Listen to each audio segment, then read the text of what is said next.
establishing and nurturing the relationship between the brand and its consumers is the challenge faced by the brand marketing professionals. And one person who's really managed the message, so to speak, is Richa Sharma, Director, Brand Marketing, PhonePe. She's this year's winner of the Sales and Marketing Leader of the Year award at ET Prime Women Leadership Awards. In the last 17 years, she's worked in the fintech, e-commerce, telecom, and advertising sectors. Richa graduated in economics from Ferguson College, Pune, and has a management diploma in marketing communications. Richa Sharma, many congratulations on your award, and thank you for your time today. Hey, thank you so much, Miloni, and thank you, ET Prime, for the honor. Richa, what inspired you to choose this career path, brand marketing?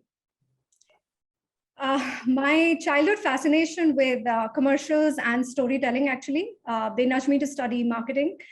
I was born to two PhD profs growing up in Udaipur in the 90s. And I was this weird kid who loved TV commercials more than programming. I'd run towards the TV when the ads were on. So it was hard to explain why I was coding in the 90s, but wouldn't try medical, engineering, or civil services. So I managed to trick my parents and the neighbors. So it's like a self-counseled career path, you see. And my trouble is that I still think curating brands is my hobby. Never mind that some days it lasts 14 hours a day. So what have been some of your biggest learnings throughout this professional journey? You know, what are some of the skills or the lessons that you've learned that, you know, cannot be taught in textbooks? There's a book on that. I have so many, and I think I'm still learning, but I try to bucket them in 3 or 4 categories. Firstly, it's people. People work with people, not roles and titles. Being human is so much more important at work. You know, it really matters.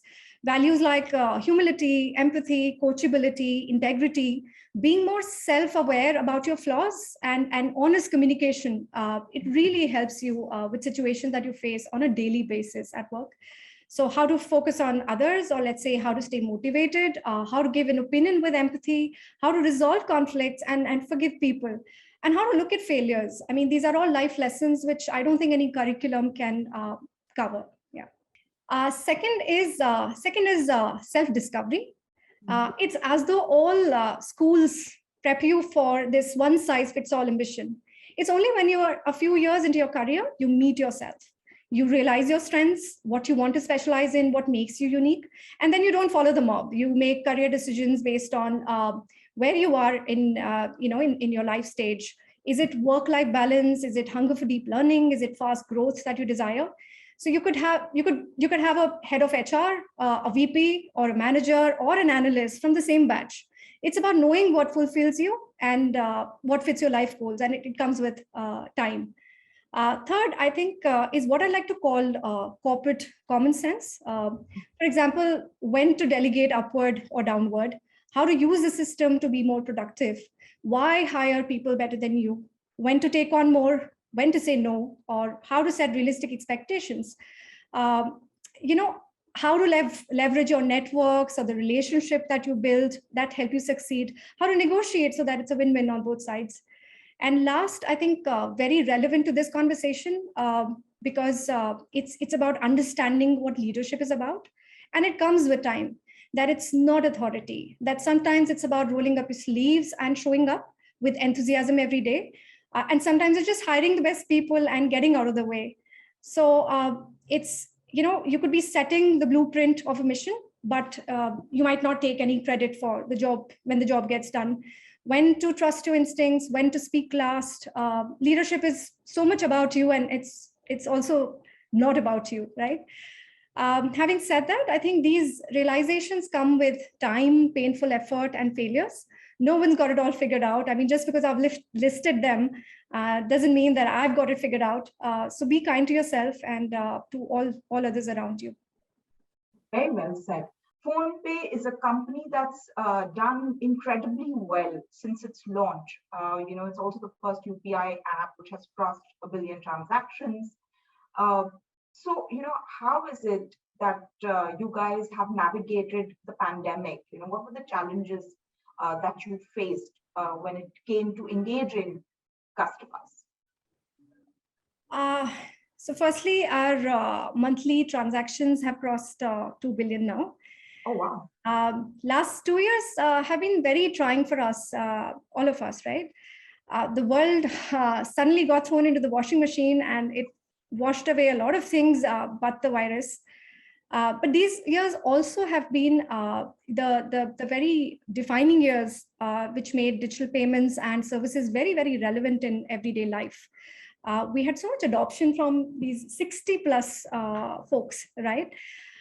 So last year when COVID struck, we focused all our efforts on enabling contactless payments for essentials, groceries, medicines during the lockdown. We enabled discovery for stores nearby and with timing to make it easy for customers to interact with the merchants remotely. We also launched with speed multiple products for COVID and health insurance. Since a lot of new consumers were trying digital payments for the first time for recharges, grocery, gas, electricity, donations, we managed the surge in traffic and made sure the experience was seamless. We also helped raise funds and ran a thematic campaign, Unstoppable India, saluting the spirit and resilience of India and we ran it on digital and TV. It was viewed by millions, resonated with the users and was applauded by the media. Just the positive boost that we all needed. And despite work from home, I think our consumer experience, our category innovations, our product development didn't take a backseat. It just grew stronger because it's a raw culture that makes way for more empowered teams and a lot more decentralized decision making. We hired when others had to downsize. We upped our people engagement activities and forced downtime. Our people volunteered, set up a help center, and gives me goosebumps to remember that. And they did a tremendous job in helping with resources, everyone in the company and their relatives and their neighbors during that terrifying second wave. And we saw a huge adoption, from tier 2, 3 and beyond. So it's been great in a way for our industry, and I'm very proud of the role that we played in helping our users and partners navigate this new normal with confidence. In our society, women are often not treated as equals, be it about pay, promotions, or perhaps when it comes to being part of company culture. So did you ever feel like you were in a boys' club? What were the challenges and how did you overcome them? I have to say I've been fortunate, or at least to my knowledge, I never faced any discrimination. I might have, nor I had to compete with someone just because they were male. I've worked in teams where both men and women were in minorities, and it only helped me appreciate their differences. But most of us women, I feel, and that includes me, suffer from never feeling enough, never feeling adequate. We try harder, we prove so much because of our nagging social conditioning or wanting to stand out as a professional and not the gender, right? But on a positive note, I have had some very strong, inspiring women and men equally as managers in my career. Their person, their feedback, their influence felt grander than their gender. And as an entrepreneur's wife, a young mother, and a senior professional juggling multiple roles, I was allowed my space and flexibility at PhonePe, which really helped me thrive. And see, the world can also be this. But I understand that outside of my experience, the gender gap is a grave issue. And my only suggestion to anyone watching this or anyone facing inequality is to voice it, irrespective of your level, and claim your dues. I mean, please don't suffer or compromise on your ambition or style, and please stand up for others in doing that. Yeah, I think it's very important for women to also stand up for other women. But in fintech, women are being excluded, maybe because of a lack of financial literacy or digital literacy, or even an access to services.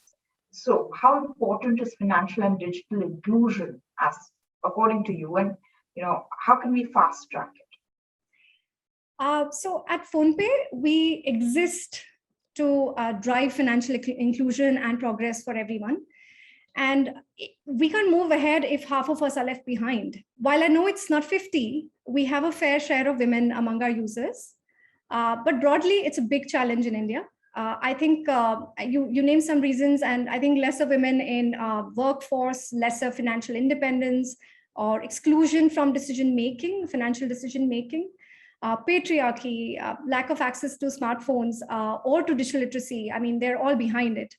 I think a number of things will need to happen to solve this at scale.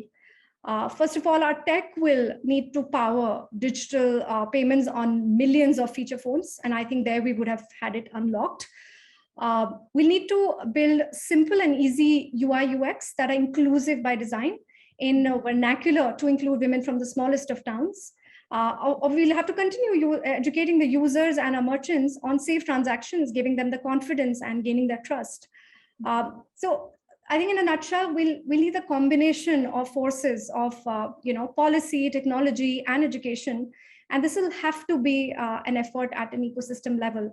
And we're very happy to be at the front of it, and leading it, whether it's BFSI, payments, other payments platforms, maybe telecom and the government. We'll have to leverage each other's strengths to make this shift.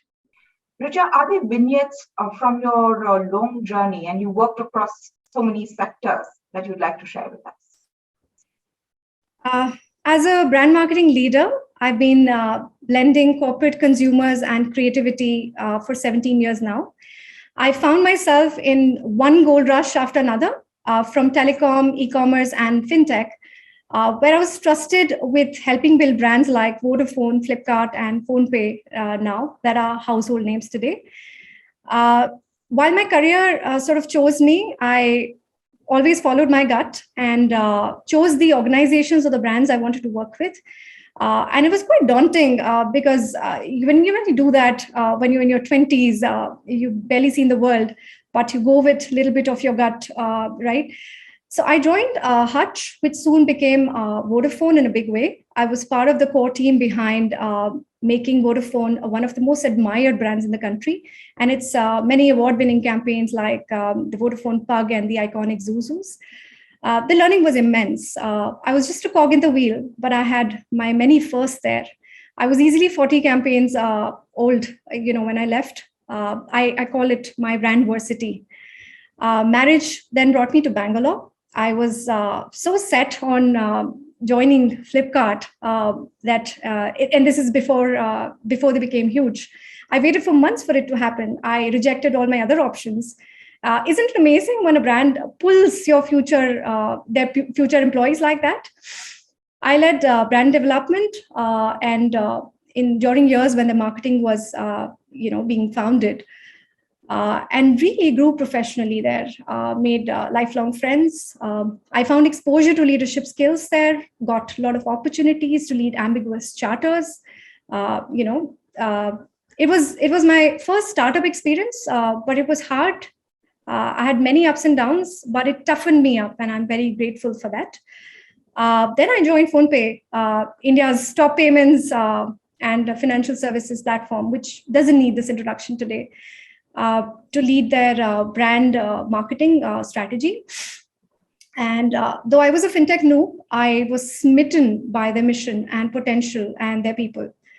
So this is where my hobby grew. I started to learn how complex the fintech ecosystem is. I learned about the service part of our marketing, the purpose and power a platform brand can have. It's very overwhelming to see today the life role we play for 335 million users, 22 million merchants and partners, and how we've risen to help millions progress and go digital and perhaps, change India for better tomorrow. So 2.5 years of love and sweat spent here.